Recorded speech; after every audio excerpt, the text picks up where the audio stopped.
ये आकाशवाणी रायपुर है। छत्तीसगढ़ी समाचार बुलेटिन के संग किरण वर्मा के जय जोहार। अब सुनो आज के प्रमुख समाचार। छत्तीसगढ़ में रेल अधोसंरचना के विस्तार पर पाछू 11 साल के दौरान केंद्र सरकार डहार ले दे जाने वाला बजट में 22 गुना ले ज्यादा के बढ़ोतरी हुए है। छत्तीसगढ़ के हस्तशिल्प कलाकार हीराभाई झरेका बघेल राष्ट्रपति द्रौपदी मुर्मू अवैया 9 दिसंबर के हस्तशिल्प के राष्ट्रीय पुरस्कार प्रदान करही और विवादित बयान दे के मामला में फरार जोहार छत्तीसगढ़ पार्टी के प्रदेश अध्यक्ष अमित बघेल आज रायपुर में आत्मसमर्पण कर दे है। अब समाचार विस्तार ले। छत्तीसगढ़ में रेल अधोसंरचना के विस्तार पर पाछू 11 साल के दौरान केंद्र सरकार डहार ले दे जाने वाला बजट में 22 गुना ले ज्यादा के बढ़ोतरी हुई है। रेल मंत्री अश्विनी वैष्णव आज संसद में सांसद राजीव शुक्ला डहार ले पूछे गए प्रश्न के उत्तर देत बताइन कि राज्य में रेल ट्रैक बिछाए के गति में घलो उल्लेखनीय वृद्धि हुई है।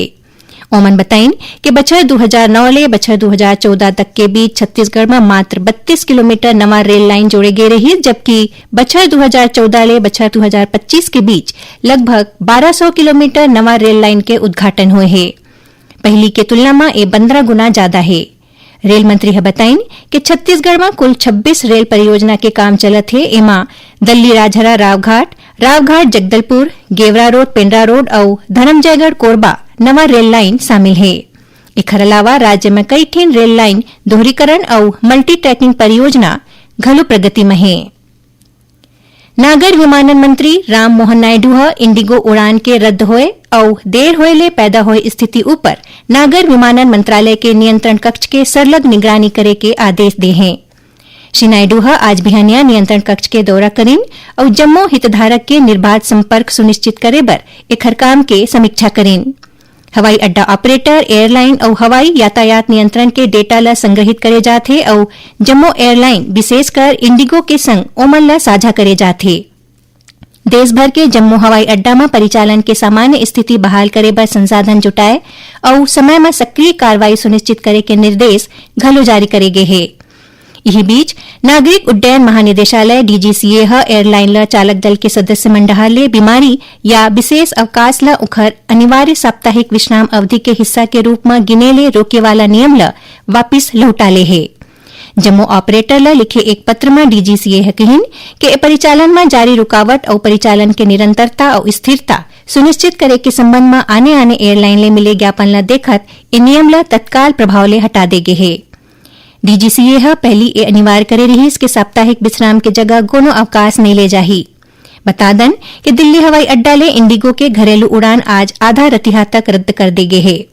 दिल्ली हवाई अड्डा के बयान के अनुसार दूसरा जम्मू एयरलाइन के संचालन निर्धारित समय के अनुसार जारी रही। केंद्रीय अल्पसंख्यक कार्य मंत्री किरेन रिजिजू आश्वासन दे है कि सरकार अवैया 3 महीना तक ओ लोगन मन ऊपर कोनो जुर्माना नहीं लगाही और न ही कोनो कड़ा कार्रवाई करही जौन मन उम्मीद पोर्टल में वक्फ संपत्ति के पंजीकरण नहीं कराए है। ओमन कहिन कि आज आखिरी दिन है और लाखों संपत्ति अभी भी पंजीकृत नहीं हुए है। नई दिल्ली में पत्रकार मन ले गोट बात करत श्री रिजिजू कहिन कि इन निर्णय कई सांसद और समुदाय के प्रतिनिधि कोतिले मुतवल्ली वन के आगू अवैया चुनौती के हवाला देत अतिरिक्त समय के अनुरोध करे के बाद ले गए है। श्री रिजिजू कहिन कि सर्वोच्च न्यायालय अपन निर्देश में स्पष्ट करे रहिस कि 6 महीना के समय सीमा के बाद तिथि नहीं बढ़ाया जा सके, लेकिन यदि पंजीकरण प्रक्रिया में कोनो समस्या है तो न्यायाधिकरण करा एला 6 महीना तक आगू बढ़ाए के अधिकार है। रिजर्व बैंक आर्थिक विकास ला और बढ़ावा दे बर आज ब्याज दर में 25 आधार अंक के कटौती करत एला 5.25% कर दे है। रिजर्व बैंक के गवर्नर संजय मल्होत्रा चालू वित्त बछर के 5वां द्विमासिक मौद्रिक नीति में निर्णय के घोषणा करेन। एखर ले आवास, ऑटो और वाणिज्यिक समेत आने ऋण सस्ता होए के उम्मीद है। छत्तीसगढ़ी समाचार बुलेटिन आप मन आकाशवाणी रायपुर ले सुनत हव। छत्तीसगढ़ के खबर ले है आपकी वास्ता और खबर के विश्वसनीयता ले है हमार वास्ता। आकाशवाणी समाचार रायपुर के प्रादेशिक समाचार बुलेटिन के संगे संग हमार समसामयिक कार्यक्रम आप रेडियो के संग अपन मोबाइल में घलो सुन सकत हो। आकाशवाणी समाचार फेसबुक, ट्विटर और यूट्यूब में घलो हावय। हमार फेसबुक पेज हरे Chhattisgarh news on AIR, Twitter handle CGAIR news और हमार यूट्यूब चैनल हरे छत्तीसगढ़ AIR न्यूज।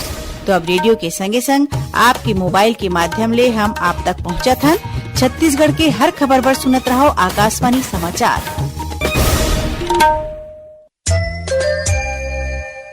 अब आगू बढ़बो बांचे समाचार को ती। छत्तीसगढ़ के हस्तशिल्प कलाकार हीराबाई झरेका बघेल ला बछर 2023 बर हस्तशिल्प के राष्ट्रीय पुरस्कार प्रदान करे जाही। ये पुरस्कार राष्ट्रपति द्रौपदी मुर्मू अवैया 9 दिसंबर के नई दिल्ली के विज्ञान भवन में आयोजित समारोह में प्रदान करही। कार्यक्रम के अध्यक्षता केंद्रीय कपड़ा मंत्री गिरिराज सिंह करही। हीराबाई झरेका ला ये राष्ट्रीय पुरस्कार धातु कला के क्षेत्र में दे जाथे। आकाशवाणी समाचार ले गोठियात हीराबाई झरेका हकीन के उमन 12 साल के उम्र ले ही ढोकरा शिल्प के क्षेत्र में काम करत हैं। भारत सरकार के द्वारा से मोला अवार्ड मिली, बहुत खुशी है मोला। 2011-12 में मोला सम्मान भी करी है रायपुर से, स्टेट अवार्ड भी पा चुके हमें। तो मोला कम से कम 12 साल से मैं काबर मोर मम्मी पापा वही काम करत रही। के बाद में ससुराल में भी यही काम चलत रही, ससुराल में भी यही काम करत रहे। अच्छा लगा थे मोला। हस्तशिल्प के क्षेत्र में ये पुरस्कार उन कुछ शिल्पी मन ला दे जाथे जे मन के अद्वितीय कौशल है देश के सांस्कृतिक विरासत ला समृद्ध करे है। छत्तीसगढ़ पर्यटन विभाग और IRCTC मिलके मुख्यमंत्री जन पर्यटन प्रोत्साहन योजना के तहत रायपुर और बस्तर में पर्यटक मन बर विशेष टूर पैकेज के शुरुआत करे है। योजना के अंतर्गत रायपुर ले 4 टीम प्रमुख टूर पैकेज संचालित करे जाही, जेमा रायपुर सिटी टूर, रायपुर सिटी धार्मिक टूर, रायपुर जगदलपुर सर्किट टूर और रायपुर सिरपुर बार नवापार सर्किट टूर शामिल है।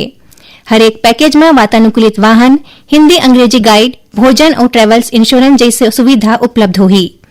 मुख्यमंत्री विष्णुदेव साय हकीन के पर्यटन ला जन जन तक पहुंचाए बर ए महत्वपूर्ण योजना शुरू करे गे है। एखर ले न केवल आर्थिक विकास ला बल मिलही बल्कि छत्तीसगढ़ के पहचान राष्ट्रीय और अंतर्राष्ट्रीय स्तर में और ज्यादा सशक्त होही। विवादित बयान दे के मामला में फरार जोहार छत्तीसगढ़ पार्टी के प्रदेश अध्यक्ष अमित बघेल आज रायपुर स्थित देवेंद्र नगर थाना में आत्मसमर्पण कर दे है। रायपुर पुलिस अमित बघेल ला फरार बतात उखर ऊपर 5,000 रुपया के इनाम घोषित करे रहीस। पुलिस आज ओमन ला रायपुर कोर्ट में पेश करीन, जिहां ले कोर्ट ओमन ला 3 दिन के पुलिस रिमांड में भेज दे है। मिले जानकारी के अनुसार कोर्ट ले ही पुलिस अमित बघेल ला ओखर पैतृक गांव ले जाही, जिहां ओमन अपन मां के अंतिम संस्कार में शामिल होही। प्रादेशिक समाचार एकांश के समसामयिक विषय ऊपर आधारित कार्यक्रम बातों बातों में एदरी BSNL डहार ले छत्तीसगढ़ के ग्रामीण और दुर्गम क्षेत्र मन में दूरसंचार सेवा ला पहुंचाए बर करे जात प्रयास ऊपर केंद्रित रही। एक तहत BSNL के CGM विजय कुमार छबलानी ले लेके विशेष भेंटवार्ता के प्रसारण काली 6 दिसंबर के FM और प्राइमरी चैनल में बिहनिया 9 बजे ले करे जाही। एला छत्तीसगढ़ स्थित आकाशवाणी के जम्मू केंद्र रिले करही।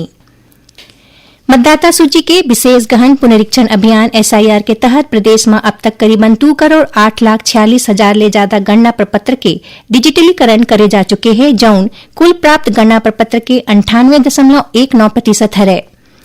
दुर्ग जिला में SIR के तहत बूथ लेवल अधिकारी BLO मतदाता मन के घर घर जाके गणना प्रपत्र इकट्ठा करे के काम करत हैं। दुर्ग कलेक्टर अभिजीत सिंह बताइन कि जिला में करीबन 96% गणना प्रपत्र के डिजिटलीकरण करे जा चुके हैं। आखिर में प्रमुख समाचार एक गांव फेर। छत्तीसगढ़ में रेल अधोसंरचना के विस्तार बर पाछू 11 साल के दौरान केंद्र सरकार डहार ले दे जाने वाला बजट में 22 गुना ले ज्यादा के बढ़ोतरी हुए है। छत्तीसगढ़ के हस्तशिल्प कलाकार हीराबाई झरेका बघेल ला राष्ट्रपति द्रौपदी मुर्मू अवैया 9 दिसंबर के हस्तशिल्प के राष्ट्रीय पुरस्कार प्रदान करही और विवादित बयान दे के मामला में फरार जोहार छत्तीसगढ़ पार्टी के प्रदेश अध्यक्ष अमित बघेल आज रायपुर में आत्मसमर्पण कर दे है। एकरे संग छत्तीसगढ़ी समाचार बुलेटिन इहे सिरावत है। जय जोहार।